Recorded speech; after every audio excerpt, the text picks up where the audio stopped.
चीन के वुहान शहर से निकला ये कोरोना वायरस वैश्विक महामारी जो पूरी दुनिया में महामारी का रूप लेता जा रहा है। कई लाख लोग इस बीमारी के चपेट में आ चुके हैं और लाखों लोग मर भी चुके हैं। ये आज हमारे लिए और इस समाज के लिए बहुत गंभीर विषय है।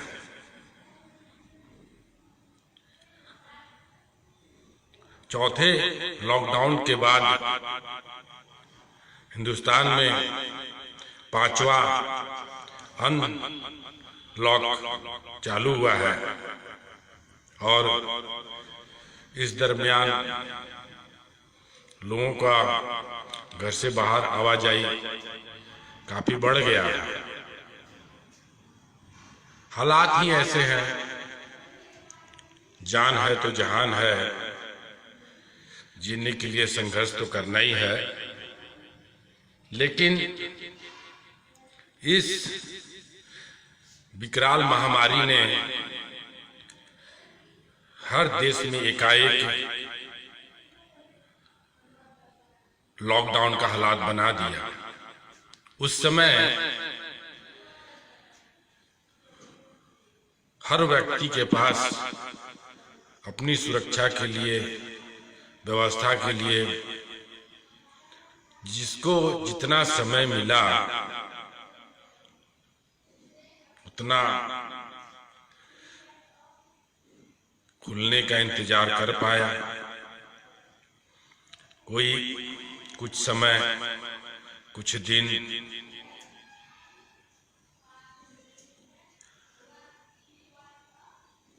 लोग मजबूर होकर के घर से बाहर निकले अपनी सुरक्षा सुनिश्चित करने के लिए। और लॉकडाउन बस व्यवस्था ना मिलने की वजह से कई लोग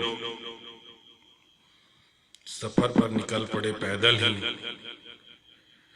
मंजिल तक कई लोग पहुंच पाए भी, कई लोग नहीं पहुंच पाए, रास्ते में ही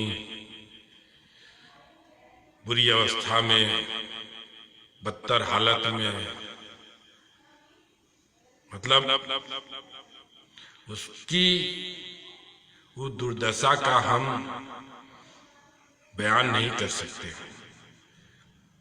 कि उनकी कैसी हालत हुई होगी उस समय और शरीर से किस तरह से प्राण निकला होगा। इतनी भयावह अवस्था से लोग गुजर करके कुछ लोग मंजिल तक पहुंच पाए। और ये स्थान परिवर्तन का सिलसिला अभी भी चल रहा है और यही हालात चीन के वुहान शहर से शुरू हुआ। बाईप्लेन लोग कोरोना वायरस को फैलाते चले गए। जहां भी गए वहां से दूसरे, तीसरे, चौथे और इस तरह से फैलते फैलते पूरा शहर में फैल गया, पूरे देश में फैल गया, पूरी दुनिया में फैल गया। आज वही हालत अब हिंदुस्तान में है। तब भी हिंदुस्तान की स्थिति अच्छी है कि मरने वालों की दर आज की तारीख में 2.82 है और काफी लोग इस बीमारी के चपेट में आने के बाद भी ठीक हुए हैं। तब भी बीमारी बढ़ता जा रहा है। ये हम सभी के लिए गंभीर का विषय है। इसके लिए बाहर आना जाना मजबूरी है, मजबूती नहीं है हमारे लिए। हम सुरक्षित नहीं हैं और परिवार के लिए और गंभीर का विषय है, क्योंकि रिश्ता हमारे जीवन का जो अनमोल है वो खतरे में पड़ गया है। चेहरे पर मास्क लगाना पड़ता है, दूरी मेंटेन करना पड़ता है, हमेशा हाथ धोना पड़ता है, सैनिटाइजर का इस्तेमाल करना अनिवार्य हो गया है और बीमारी हो भी गया तो क्वारंटाइन होना पड़ता है। 14 दिन के लिए अकेले सबसे दूर रहना पड़ता है और स्थिति गंभीर हो गई तो वेंटिलेटर की आवश्यकता पड़ जाती है। बहुत गंभीर विषय है और उसी तरह से खर्चा भी बहुत है। तो इन सभी को देखते हुए, समझते हुए आज की तारीख में हमें भी ये ध्यान देना है कि ठीक है, जीवन रहेगा तो बहुत धन कमा लेंगे, अगर जीवन ही न रहे तो धन किस काम आएगा। तो आज जिनकी स्थिति रोज कमाने खाने की है तो वो तो लाचार है, मजबूर है और अगर प्रयास नहीं करेंगे तो कोरोना वायरस तो पहले मारेगा नहीं, पहले भूख ही उन्हें मार डालेगी, परेशानी ही मार डालेगी। जैसे पहला लॉकडाउन में हुआ, कई लोग रास्ते में मर गए, तो आज भी वो स्थिति बनी हुई है। अगर हम न ध्यान दें तो सरकार कितना व्यवस्था कर लेगी। जब संख्या बढ़ने लगा, बहुत ज्यादा बढ़ने लगा, क्योंकि अभी ही कल कहा गया था, एम्स के डॉक्टरों ने कहा कि हिंदुस्तान में तीसरा स्टेज आने लगा है। तो ये गंभीरता की विषय है, इस पर गंभीर से हमें सोचना समझना पड़ेगा। सरकार तो मजबूरी बस लॉकडाउन करा दी है, लेकिन अब हमारा खुद का जिम्मेवारी हो गया है ज्यादा कि सरकार की व्यवस्था के बावजूद भी अगर हम नजरअंदाज करें और गंभीरता से न लें तो हमारे और हमारे समाज में संख्या बढ़ने लगा तो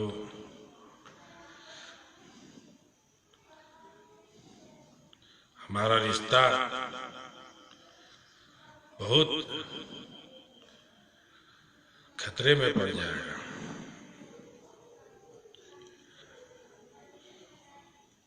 तो हमारा परिवार का, समाज का रिश्ता आनंदमय बना रहे, इसके लिए जरूरी है कि हम आज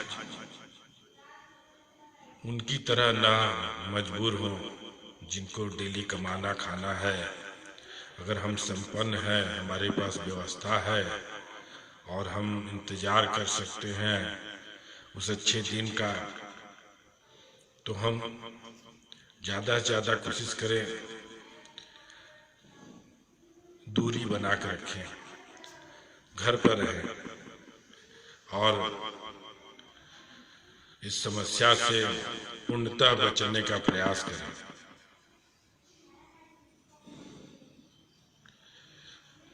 वैसे भी इस गंभीर समस्या को देखते हुए सरकार को चाहिए कि अब भी समस्या को नजरअंदाज न करते हुए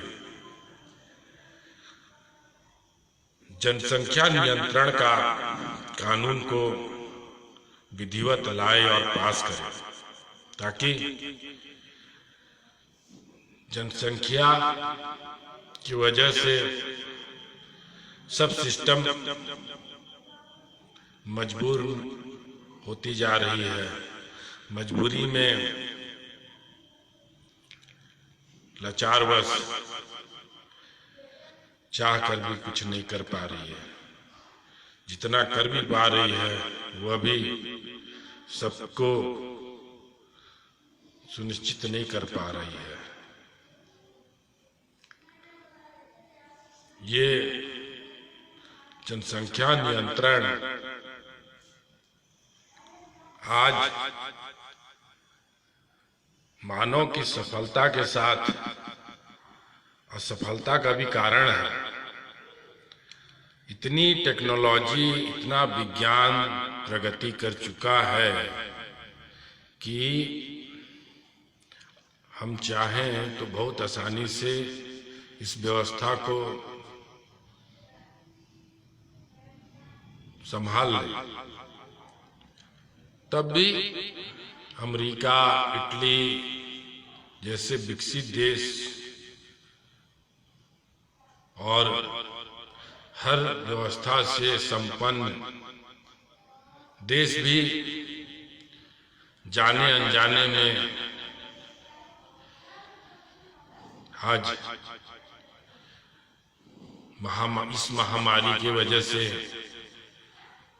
गंभीर अवस्था में पहुंच चुका है। तो ठीक है, अच्छी बात है, विज्ञान और टेक्नोलॉजी हम इंसान द्वारा ही विकसित किया गया है, लेकिन ये इंसानियत जो भावनाएं हैं, सोच है और इंसान का अपना अपना अहम है, चाहे जो भी अपने आप को प्रदर्शित करता हो, प्रस्तुत करता हो, चाहे व्यवहार कहिए चाहे अहंकार कहिए, तो ये उस वक्त टेक्नोलॉजी और विज्ञान तो उन्हीं के अनुकूल चलता है ना। तो जब इंसान ही इसको चलाता है तो इंसान के भाव ही तो वहां पर कार्य करता है कि कैसा आगे होगा। तो आगे का निर्धारण तो इंसान का व्यक्तित्व ही करता है। तो इंसान का व्यक्तित्व भी परिस्थितिवश भी मजबूर हो जाता है। तो ये परिस्थिति अगर मान लीजिए मानव के संख्या का कारण बने तो जितनी भी व्यवस्था कर लें कम पड़ने लगेगी। जैसे व्यवसाय में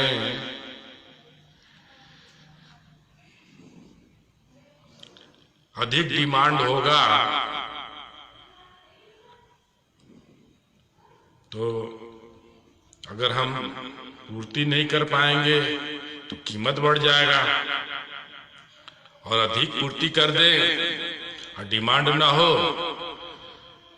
तो कौड़ी के मोल चला जाएगा, बर्बाद हो जाएगा। तो उसी तरह से अगर इंसान की संख्या बढ़ जाए तो प्रकृति की हर सामग्री पर बहुत ज्यादा दबाव पड़ेगा। प्रकृति को लोग नोच खाएंगे, लूट खाएंगे, फोड़ फाड़ के तोड़ ताड़ करके जिस तरह से भी होगा उसको पाने का प्रयास करेंगे, और इंसान संतुलित हो, आवश्यकताएं भी संतुलित हो जाएंगी, प्रकृति भी संतुलित हो जाएगी। प्रकृति को ज्यादा नोचने का, तोड़ने का, फोड़ने का प्रयास भी कम किया जाएगा, क्योंकि जब डिमांड कम होगा तो उसकी पूर्ति भी कम होगी। जब पूर्ति कम होगी तो प्रकृति का संरक्षण भी बना रहेगा। तो प्रकृति का ही ये आज बिगड़ा हुआ रूप है ना, चाहे इंसान बिगाड़ा हो, चाहे प्रकृति के बनाए हुए सिस्टम बिगड़े हो, आखिर उसको ये जीव ही तो भुगत रहा है। और उसमें जो तेज तर्राज इंसान है वही उसका सामना कर रहा है। तो इंसान के लिए इंसान ही समस्या हो जाए तो इसकी नियंत्रण जरूरी है कि नहीं, इस विषय को गंभीरता से लेना अनिवार्य है, ताकि इंसान इंसान को सुनिश्चित कर सके, व्यवस्थित कर सके। लाचार मजबूर क्यों इंसान इंसान को देख रहा है? इंसान की संख्या इतना बढ़ गया है कि हम लाचार हैं, मजबूर हैं, चाह कर भी कुछ नहीं कर पा रहे हैं। बाय प्लेन तो हम भले, जिनसे देश की आमदनी है उनके लिए तो हम प्लेन चला लेते हैं, तो जिनसे जितना ज्यादा देश को आमदनी है उनके लिए तो उतनी व्यवस्था हो जाती है, और जिससे देश की आमदनी जितनी कम है उनको हम उतना व्यवस्था नहीं दे पाते हैं। तो हमारी मजबूरी है ना, सरकार की मजबूरी, हालात है, मजबूर है। तो सरकार को चाहिए कि इसको संतुलित करने के लिए जनसंख्या नियंत्रण का कानून बना करके सुनिश्चित करे, हर व्यक्ति को अच्छी व्यवस्था मिले, समाज में आतंक न फैले, विद्रोह न फैले, लड़ाई झगड़ा कम हो। तो ये सब जो जितनी भी बुराइयां बढ़ रही है, सिर्फ मात्र आवश्यकता ज्यादा है और व्यवस्था कम है। तो आवश्यकता को संतुलित करना है तो जनसंख्या नियंत्रण अति आवश्यक है।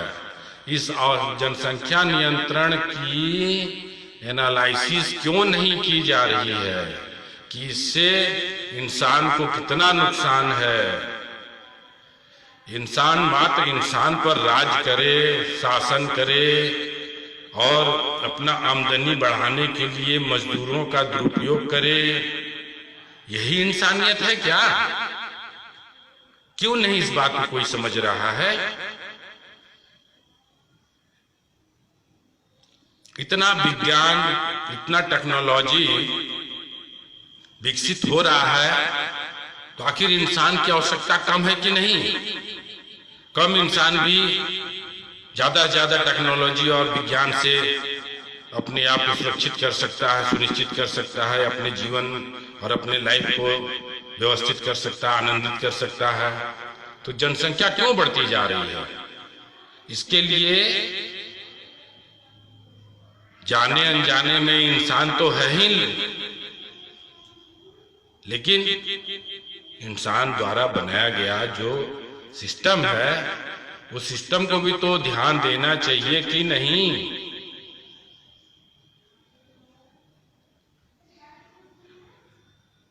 अगर हमसे कोई बोलने में या कहने में कोई भूल चूक हो गई हो तो इसके लिए हमें क्षमा करें, और आप सभी से हाथ जोड़कर नम्र निवेदन करते हैं कि जनसंख्या नियंत्रण पर गंभीरता से विचार करें, विमर्श करें, कानून बनाएं, ताकि इंसान इंसान को लाचार, मजबूर और जिसकी कल्पना ना की जा सके, अकल्पनीय मौत ना हो, एकदम